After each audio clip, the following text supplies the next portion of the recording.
I don't know how well you're going to be able to hear me because it is a little bit windy, and this is the only camera that has some batteries fully charged, and I haven't got a external microphone plug in it. So yeah.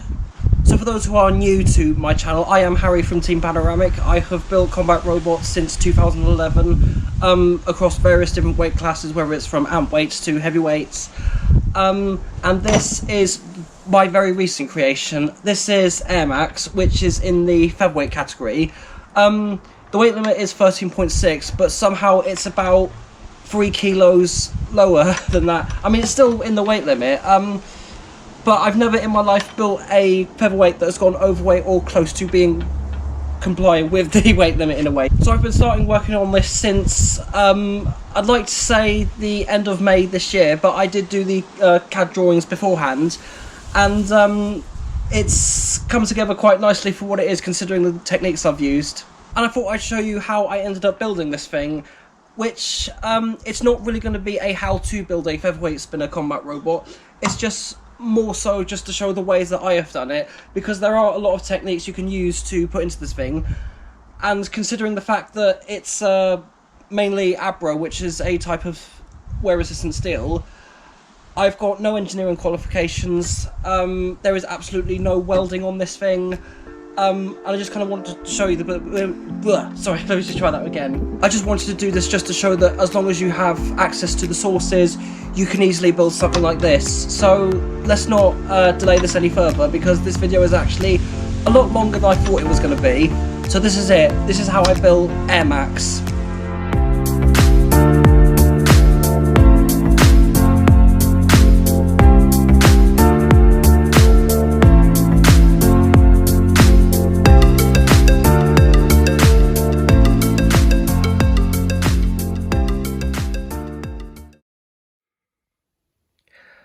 Okay, now starting off with all but the base plate, this is the all the metal pieces for Maxx that have been cut out by MC. Now the material is called Abro 450, which is pretty much the same as Hardox 400, but is a different brand. So we've got the main weapon, the vertical disc, which is 12mm thick. Side plates and the back panel, which are 3mm thick, and this around the back will all be lit up. There will be a little box 3D printed and will be fitted on, and we'll have some LED strip lighting in, but we'll get to that later on in the video. So we've got the top panels, which are 3mm thick, and the weapon bulkheads, which are 4mm thick, and we've also got the actually, let me just double check.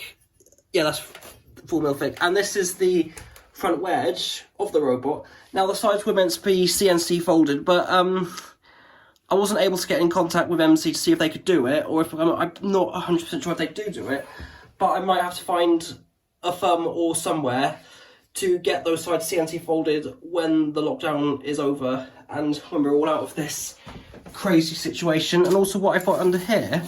Now I didn't actually ask to these, but they were actually kind enough to include some spare bits. So there was the spare wedge and spare bulkhead, so it comes handy if I do ever need them. So there's all that except for the base plate right here. So this is 3mm Abro, and this is a 12mm aluminium square rod, and this is what will be holding it together, along with some M6 high tensile bolts. Now what I need to do is cut this to length to go along here, here and here. Of course, this isn't going to be enough to build the whole robot, so I just using what I've got for the base, and let's get cutting.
after about 10 minutes of sawing off, this is what we've got so far. I only ordered a metre long piece, but I am definitely going to need to order some more. Not fully decided what I'm going to use this for. Maybe individual pieces on the sides and the tops, on the side panels to mount the lids on. But I've got the back, sides and the spinner bulkhead sorted. Now, I will be using bolts like these to hold it together, but I won't be using them for the base, mainly because of the height of the heads.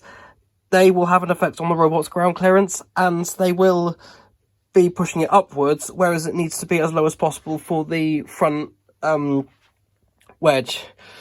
So I'm not going to worry about that for now. So instead, I'm going to be focusing on these while the bolts arrive. Well, the more appropriate ones at least, so that I can use underneath the base. And these are the panels I mentioned earlier. These are the 3mm Abro pieces, and that's the 4mm Abro wedge, which needs to be CNC folded. That is one of the motors that I will be using, or at least plan to, as long as I can get hold of another one, but we'll have to find out later on in the video. I'm currently on the hunt for one. And these, I don't really think these need any introduction, but these are the graphics printed on vinyl, because anyone who's seen any of my previous creations like Tango, Atmosphere, or what was the other one? Oh yeah, Let's Dance, and quite a few featherweights before that one. I like to make my robots look aesthetically pleasing, so what I'm going to do is hold them in place with the whatchamacallums, and get them on the pieces, because I'll need to do this before fitting it all together because of the holes. So I won't be able to do it while it's all bolted together. So let's get decorating.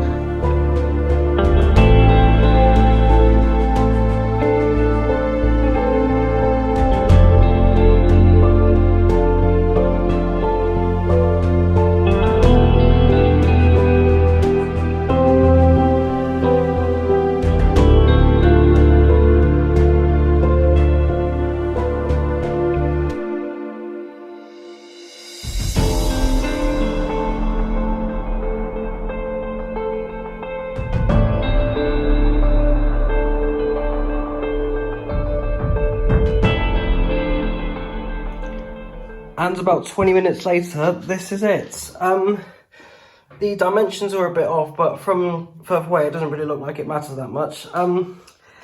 One thing I do need to do is go through the holes with the Stanley knife, and particularly around the back, because it could be a challenging one.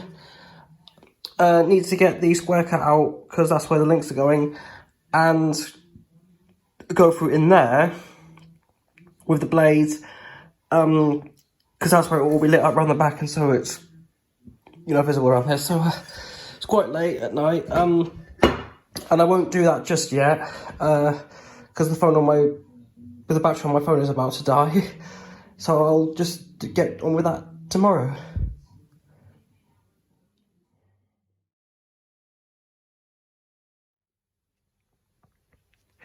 Okay, so it's not tomorrow, like I said, and here we are.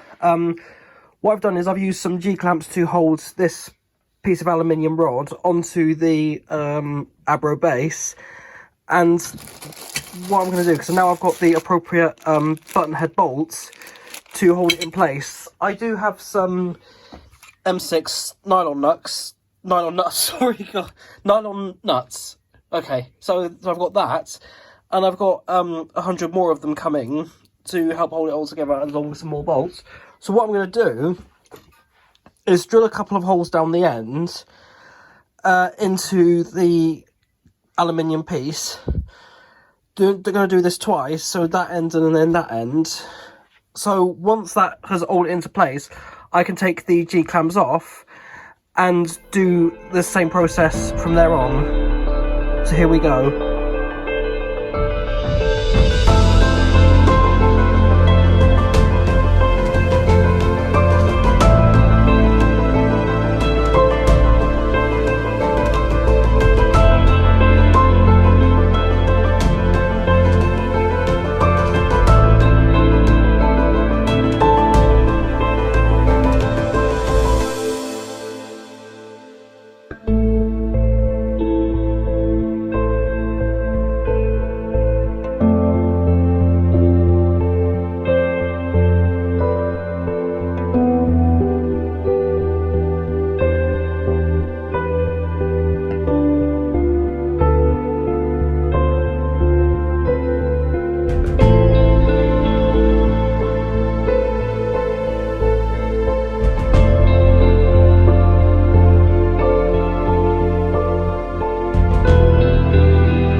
and this is the progress so far. Now I've left one hole unbolted, mainly because I've got no M6 nylock nuts left out of the pack. I thought I had a spare one lying around, but no. There are others that are just being used for silicone tire molds that I'm using. So that's going to be it for tonight. If the nylock nuts arrive tomorrow, which I ordered, hopefully I'll be able to resume the rest for tomorrow. So I'm going to call it a night for now. Actually, scratch that. Yeah, turns out I did have a spare M6 nylock nuts in this little box of assorted nuts and bolts right here. So, yeah. So that's it for tonight, actually.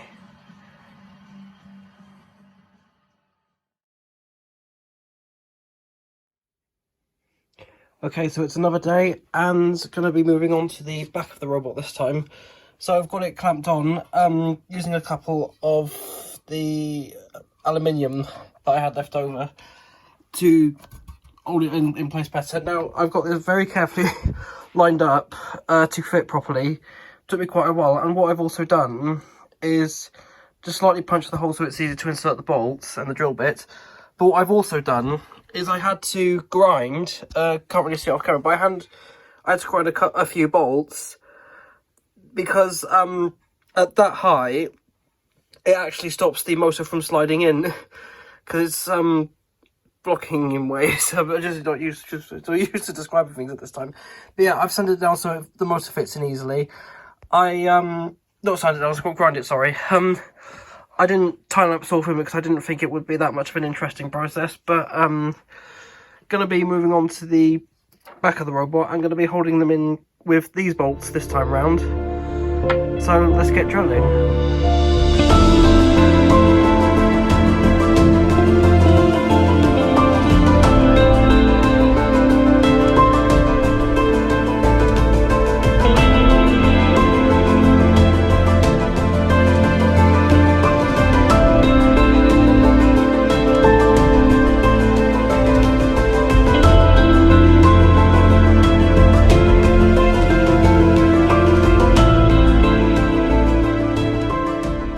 So that's the back fitted on, but what I've had to do was loosen the bolts slightly, and they're not tightened up all the way like they should be. And the reason for that being is because when I would tighten them up, the back plate would slant forward slightly. So they're loose for now, and what I'm going to do next up is get these side plates, then fit them on, press them against the back of the plate. I can't really do it well with one hand, to get both of them fitted on, and then once I've got the aluminium piece from there to connect the side plate at the sides, once I've done that side as well, then I'll be able to tighten them up. Yeah. So let's roll on to whatever day I end up doing it next, and let's get fitting.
Alrighty, so now all the sides have been fitted on.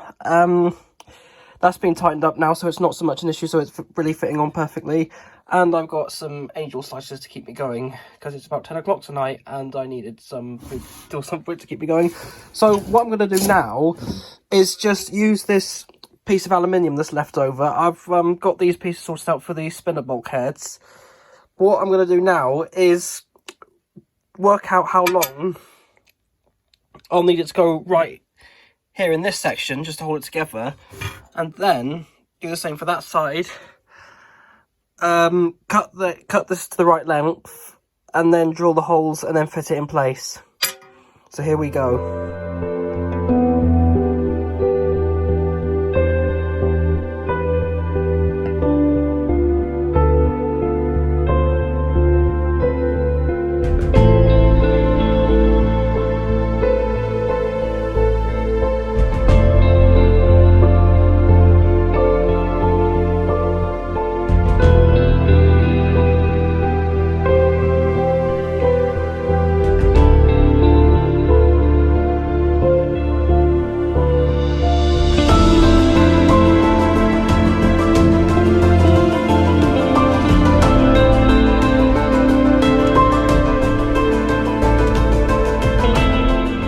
Alrighty, so I've done one side for now.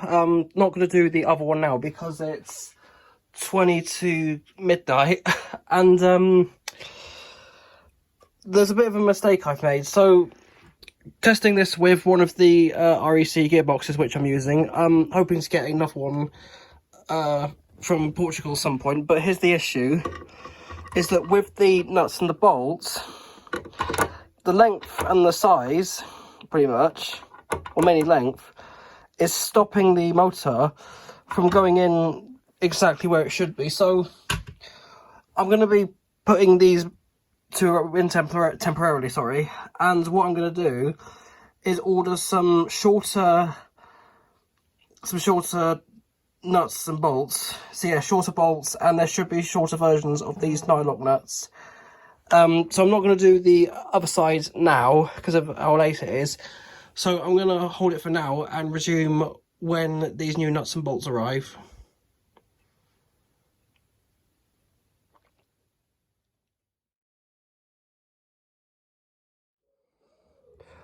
Alright, so the new bolts and the new nuts have arrived, well, actually a few days earlier, but what I'm going to do now is step away from that and do this.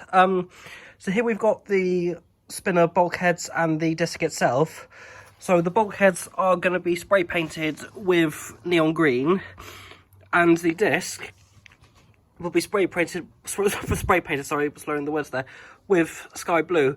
I was initially going to use turquoise or cyan, but absolutely nowhere was selling that particular colour or either of those two colours. So I'm going to be using sky blue for this one, and let's get painting.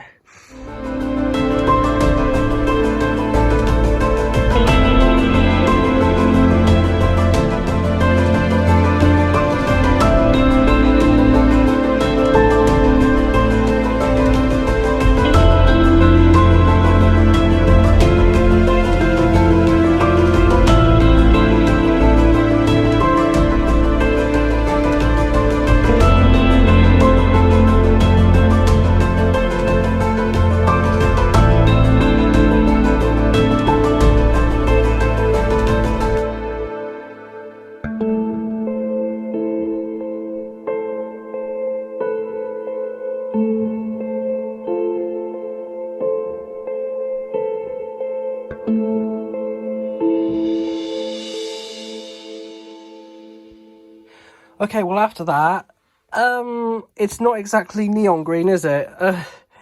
So I need to make a note never to use that paint again. In fact, it was actually from the same company that I used on the disc over there, which I'll get to later. But these will have to do for now. I'll just have to use this one on that side and that one on the other.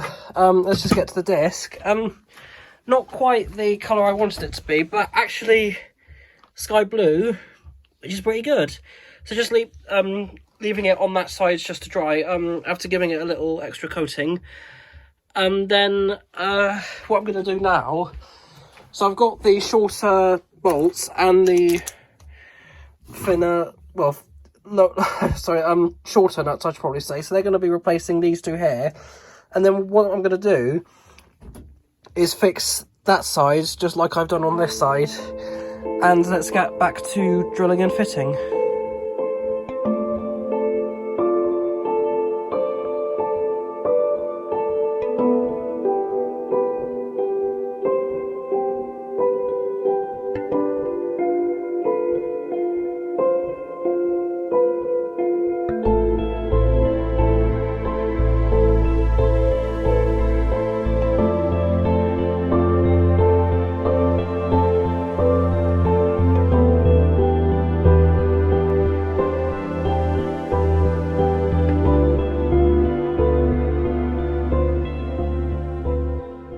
Alright, so now we have two of the pieces bolted in place.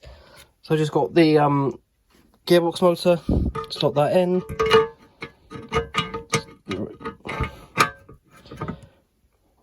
Fits in fine, well, actually perfectly there. Try the other side.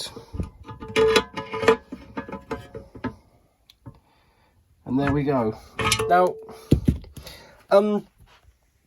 these particular gearboxes aren't easy to get hold of at the moment.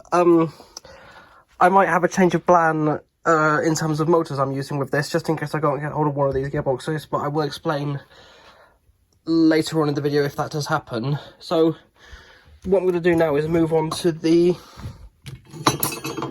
bulkheads. So what I'm going to do first of all is line it up and then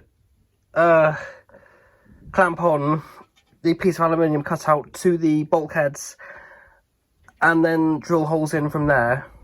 I kind of messed up on that one, I didn't really know where to go with that.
Okay, so with those two on, what I need to do now is find a way to fix them onto the base so I can drill through that way through the aluminium pieces and get the bulkheads fitted onto the base. And something else that did happen, about a couple of days ago during this period, the speed controller for the robot itself has arrived. So I'm just going to open it up so you can have a look at it. This is a Cytron Smart Drive Duo 30 amp, only cost about $69.99 nice from eBay, and it came from a UK based seller. You can also get it direct from the manufacturer in Malaysia, so here it is. I'm not going to open it just yet, but I will give a proper rundown of that later on during this process. So it's actually just gone to midnight, so I'm going to hold it off there, and we'll probably resume the rest in a couple of days' time.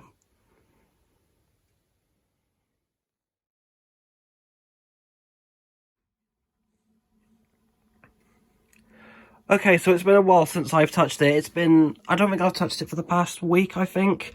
So what I'm going to do now is, there's something I just need to do before fixing the bulkheads to the main chassis of the robot. So what I'm going to do is the bearing blocks have arrived. So I'm going to get them bolted on to the bulkheads, then get the stainless steel rod fitted onto it, and then just work out distancing, placing, and just how I'm going to position it on the platform and then bolt it on afterwards. So let's go.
Alright, so that's both the bulkheads on. We've got the disc on.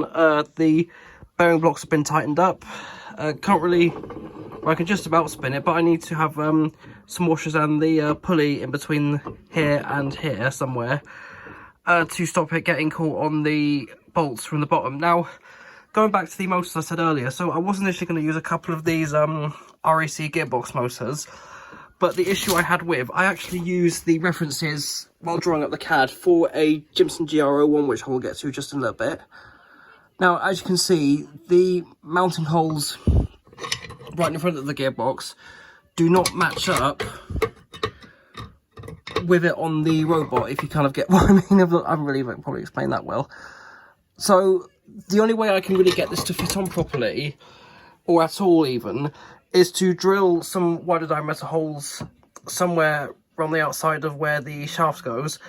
But the risk of that being would be the motor may not be as level as the other, so these can't use this motor. I will get another one at some point, and I will use them for another featherweight project. Now going to the Jimson GR01. Now these are what this robot was designed to... Actually, I don't know, you probably can't really see it very well, probably... What has it? Ah, there we go. So,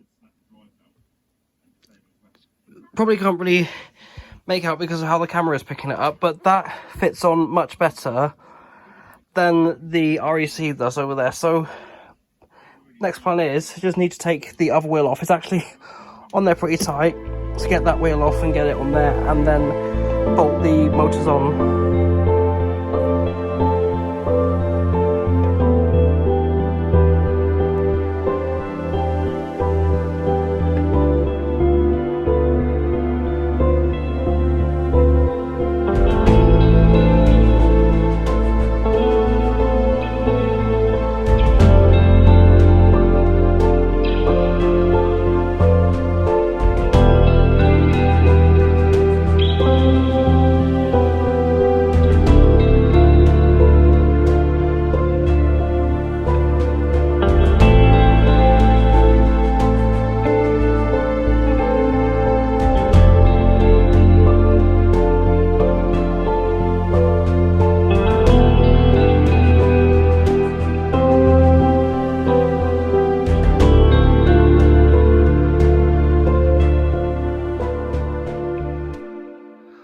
Alright, so after that we have our motors on and we have our wheels on.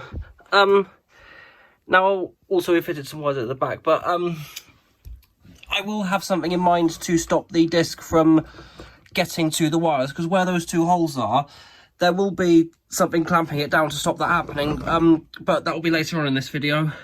Now, after this, I noticed that one of the ends of the bulkhead, that one just about touches the floor, but that one doesn't. It's off by about 4 or 5 millimeters. And I thought it was the way I mounted the bulkheads, but turns out no. What it actually is, and you probably aren't going to be able to see it very well, but the base is slightly warped. So just before I do anything else, I need to work out how I'm going to do this. And then after that, I need to order some more aluminium square rod to do some more fixing, and then fit the electronics in afterwards.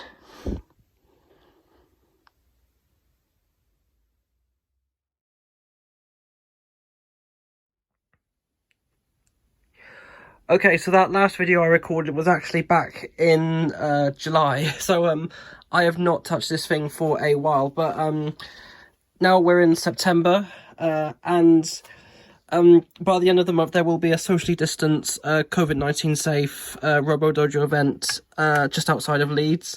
I've applied with Maxx and have managed to secure a space there.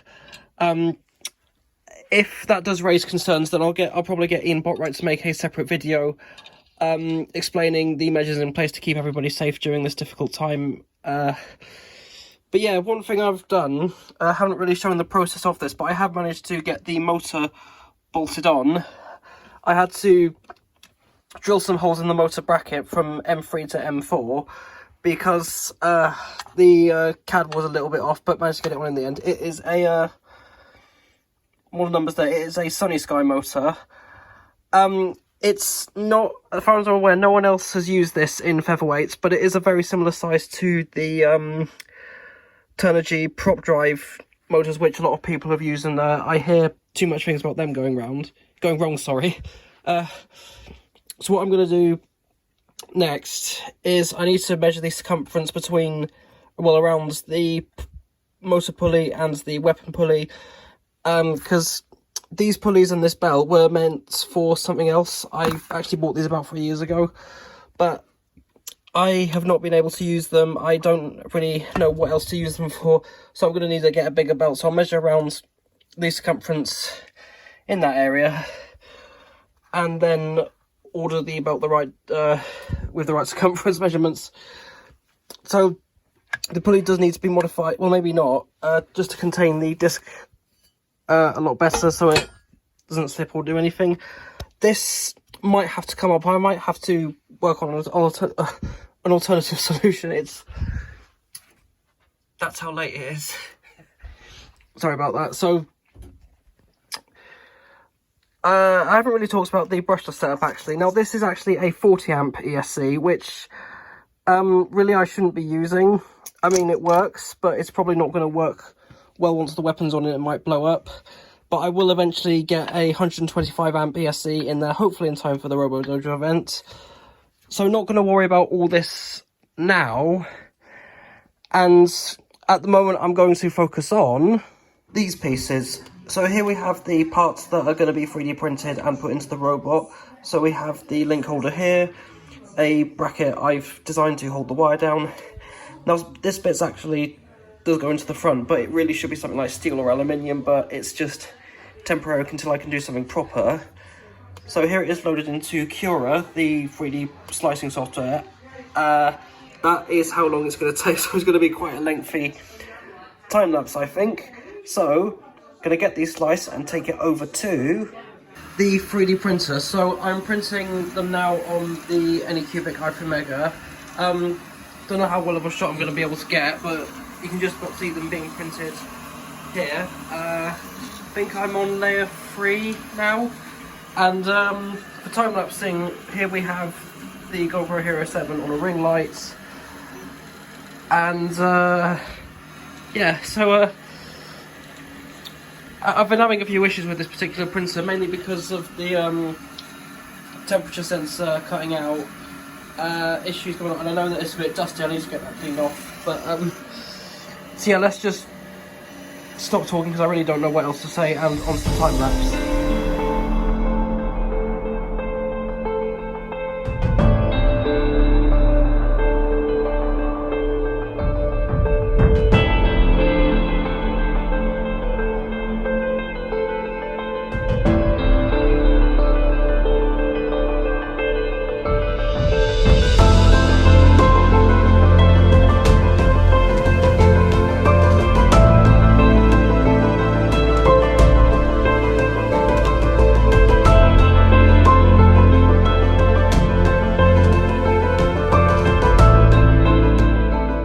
Alright, so I haven't looked back at the time-lapse yet, but they're not as good as they should be, but they are a lot better than they were previously. Now, what I need to do is treat these two with acetone, because of the way the ABS reacts to the chemical, and it will hold the layers in a lot better. Now, I'm not going to treat the link holder with acetone, because it will be bolted on, and the way it will be bolted on will hold the layers in place. So have it in my spray bottle here. So just spray that, and actually just turn it up that way. Just give that a little one more spray, and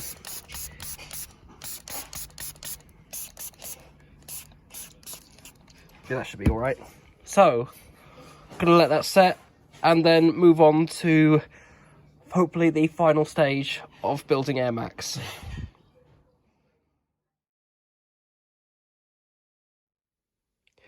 Okay, so now to run down what I'm going to do next with the actual robot itself. So the speed controller is in, but it does fit in the way it is, but it is going to be quite awkward to fit in because where the holes are. So probably not going to get the drill here. Well, I probably could here, but probably not round the back there. So what I'm going to do is take it off the current bracket, because a lot of the terminals and anything where electric goes is going to go straight onto the hard ox, and chances are it's going to either spark or overload or blow up the controller. So I'm going to put a thick piece of foam underneath it, also to act as like shock absorbing. So yeah, take that off the bracket. There is something else I do need to do regarding this side of the bearing on the bulkhead, but I'll get to that when I do have to start doing what I need to do eventually. So the thing I've had to do is take off bolts on this side and on that side and here. I also had to file a bit down. That was so that the wedge can fit on, and so that these bits can position in a lot easier. So what's next is to fit the SC and then get the wedge on.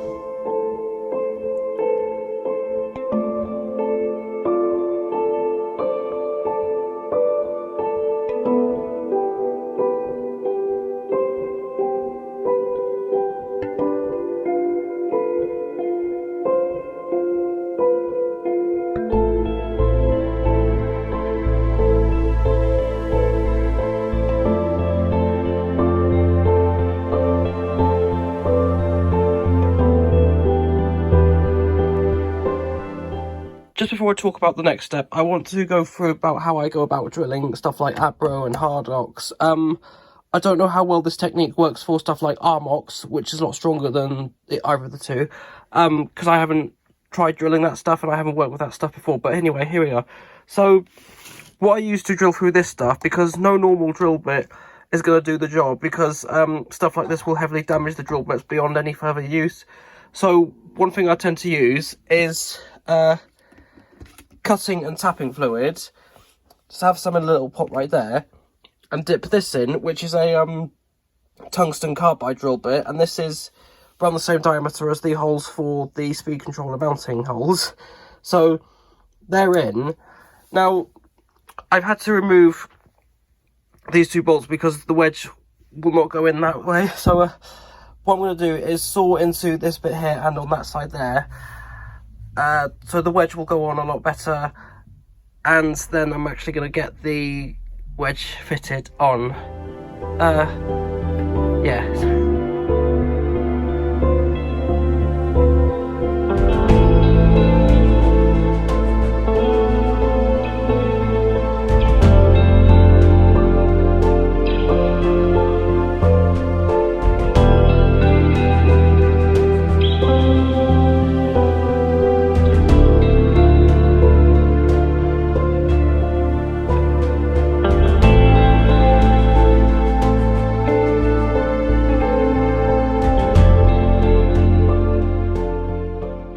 Alright, so now we have the wedge fitted, and something I didn't really time-lapse of me doing was just fitting the pulley setup on, just to see how well it does work, and it's actually quite nice and tight, so that shouldn't come off at all during combat. Just plug the battery in. Just turn that on.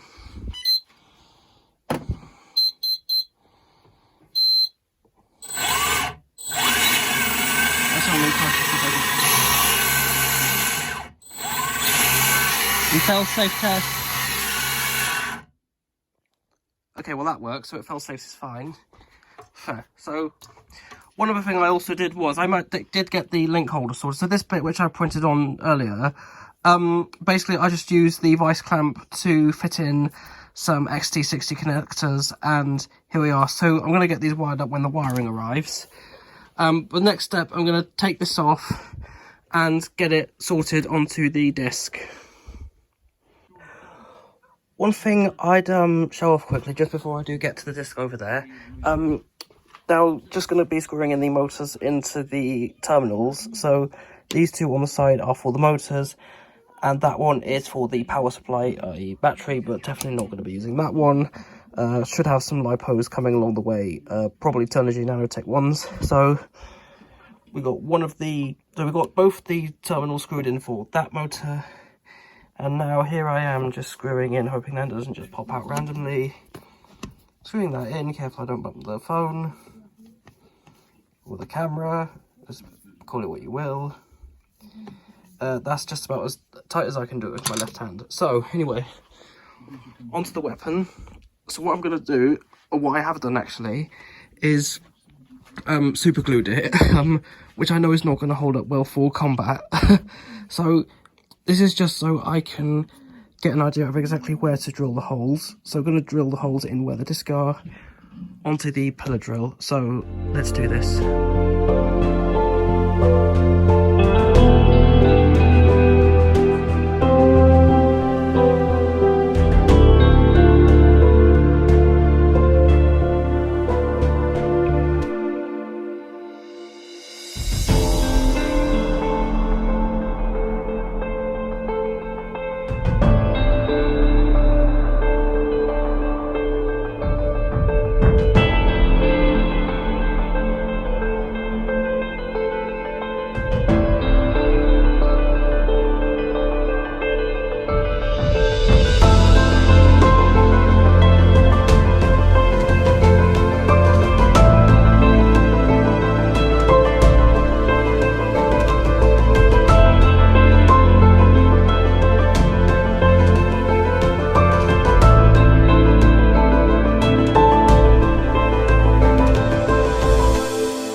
Now, just before I explain why I've moved into the workspace, I know a lot of people are going to have OCD nightmares with the state my desk in, and you're probably wondering how the hell do I even work like this? I mean, I start to ask myself the same thing every now and then, time and time again.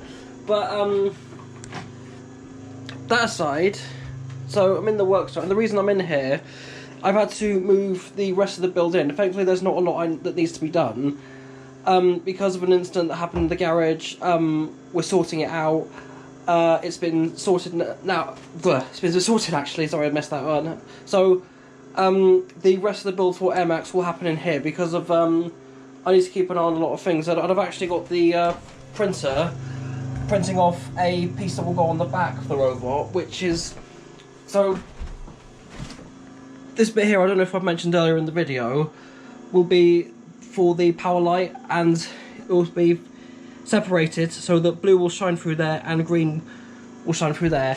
Now, the other issue I have, I can't actually use a LiPo in this because of the size of the one I've ordered, and it would be a nightmare to get in and out. And the thing I worry about that is it being punctured because of oh god, I've really messed that one up. Okay, let me try that again. So I can't use a LiPo. Well, I could use a LiPo in it, but it's not something I'm willing to do with the spacing and how it will be to take in and out of the robot. So what I'm going to have to do is go back to a high performance nickel metal hydride pack. Now this one will have to sit in the robot, which as far as I'm aware, the rules say regarding nickel metal hydrides, they can be charged inside the robot. It's just lithium polymer or anything with similar chemistry in the cells that can't be charged in the robot. They have to be charged in a LiPo bag like that one down there. Because you don't really hear anything about nickel metal hydrides going up in flames, and I've had no issues, and I've had no people having issues with me charging LiPos in Featherweights because I've done it at previous events. But yeah, I definitely need to double check the rules on that. I have asked other people and they say that no, you don't have to charge it in a bag or anything like a fireproof container. So let me just explain everything I'm about to do. So I'm going to get the disc on, belted. I've got some washers in there to hold it in place, to keep it central to where it needs to be. I'm going to get this wiring wired up. So the link holder, it's not going to sit exactly how I want it to. It's probably going to be quite vulnerable because of the positioning I've had to make it in.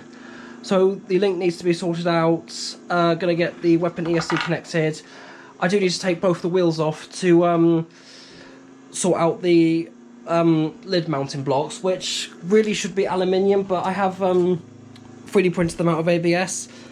There was a little bit of a error that happened because I don't know if you can just about see it. You can just about see where the layer has shifted, and this has happened with all of these, so I don't know if these will still be able to serve their purpose. If not, I'll have to try it again and print them all individually. So the motor needs to be shifted a little bit just to adapt the battery in, but that will be held down.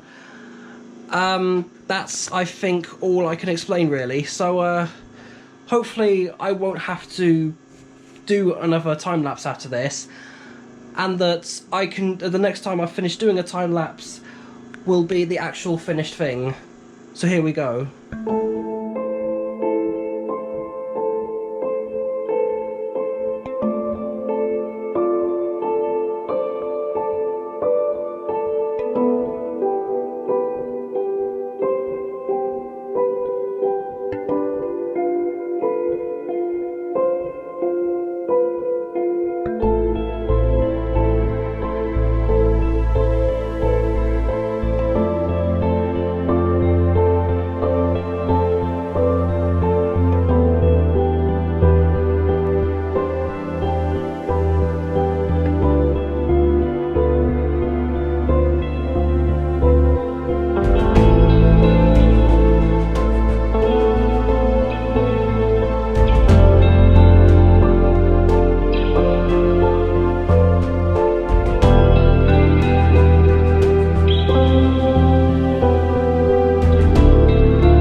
So, with about 2 days, with RoboDojo coming up, and after a long start since just about the end of May, and a lot of long breaks, there it is.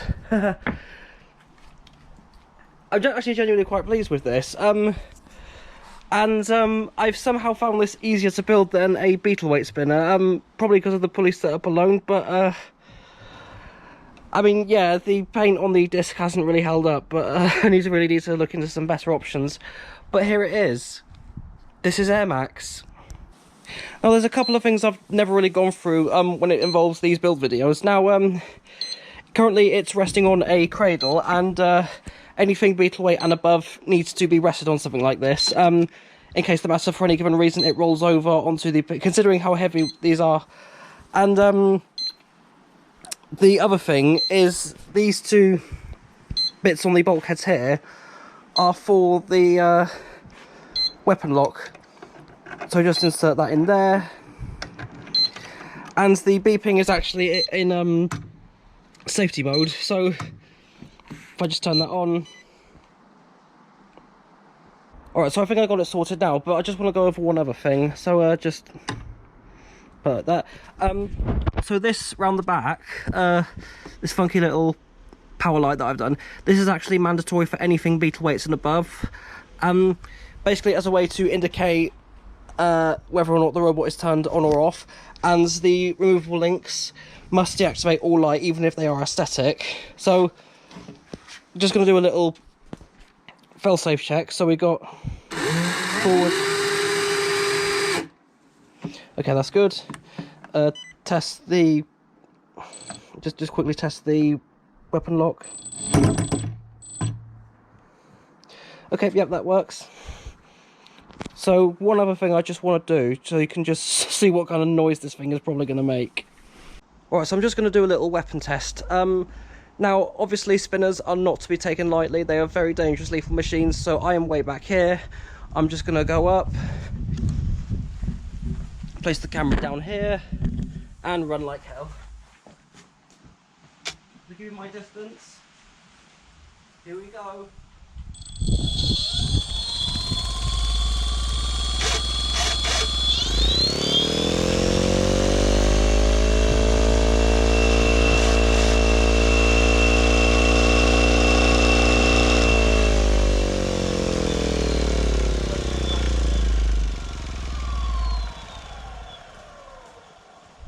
Well, actually, it's unstable at low speeds on the disc, but when it's up to speed, but yeah, the fail-safe for that works, so just going to leave it there, and this is it.